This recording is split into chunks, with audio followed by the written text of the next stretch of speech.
Hello, welcome. Like ചെയ്യാനുള്ളത് like ചെയ്യുക, subscribe ചെയ്യാനുള്ളത് സബ്സ്ക്രൈബ് ചെയ്യുക, താല്പര്യമുണ്ടെങ്കിൽ മാത്രം. ഞങ്ങളുടെ മാമാട്ടിക്കുട്ടി അമ്മയ്ക്ക് ഇന്ന് വയറിളക്കമായിരുന്നു തോന്നുന്നു. പിന്നെ മാമാട്ടിക്കുട്ടി അമ്മയുടെ ഭാര്യയ്ക്ക് വേറെ എന്തോ അസുഖമായിരുന്നു. അപ്പോൾ രണ്ടുപേരും വീട്ടിൻ്റെ അകത്ത് ഒളിച്ചിരിക്കുകയായിരുന്നു എന്നാണ് അറിഞ്ഞത്. ഒളിച്ചിരിക്കുന്ന കാരണം നമുക്ക് കാണാൻ പറ്റുന്നില്ല. അയ്യോ, അണ്ണൻ കക്കൂസിലായിരിക്കും.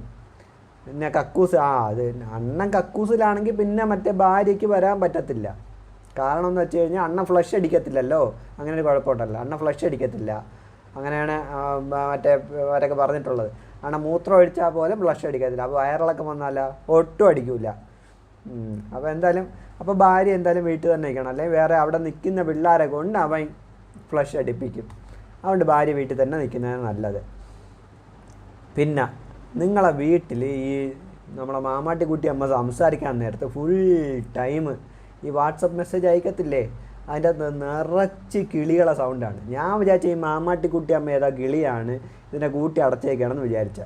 പിന്നെയാണ് മനസ്സിലായ ഇത് വീട്ടിലടച്ച കിളിയല്ല, അണ്ണൻ പുറത്തുള്ള കോഴിയാണെന്ന് മനസ്സിലായത്.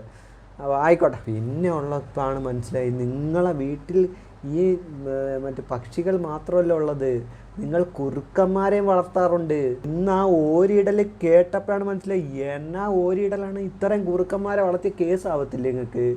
ഒന്നാമത് തന്നെ നിങ്ങൾക്ക് ലൈസൻസ് ഇല്ല, പിന്നെ രജിസ്ട്രേഷൻ പുതുക്കിയിട്ടില്ല, പിന്നെ മിനിമം വേജസ് കൊടുക്കത്തില്ല, പിന്നെ അങ്ങനെ എന്നൊക്കെ സാധനങ്ങളാണ് അണ്ണ ഉള്ളത്. അതിൻ്റെ കൂടെ ഈ കുറുക്കന്മാരെ വളർത്തണോ? അതും കൂടെ കേസാവത്തില്ല. ഇത്രയും കുറുക്കന്മാരെ വെച്ചുകൊണ്ടാണ് നിങ്ങൾ ഇവിടെ ഈ അതിൻ്റെ അകത്താണ് ഈ പെൺകൊച്ചുങ്ങളെ എല്ലാവരും അവിടെ ഇരുത്തിയേക്കുന്നത്. ഇത്ര കുറുക്കന്മാരെന്നോട് ഓരിയിട്ട് അടുത്തുള്ള വീട്ടുകാരൊന്നും വഴക്ക് പറയത്തില്ല. അണ്ണാ ഇത് കണക്ക് ഇത്രയും കുറുക്കന്മാരെല്ലാം അവിടെ ഓരിയിട്ട് കഴിഞ്ഞാൽ എന്നാ ഓരിയിടലാണൊന്ന് കേട്ട് നോക്കിയേ.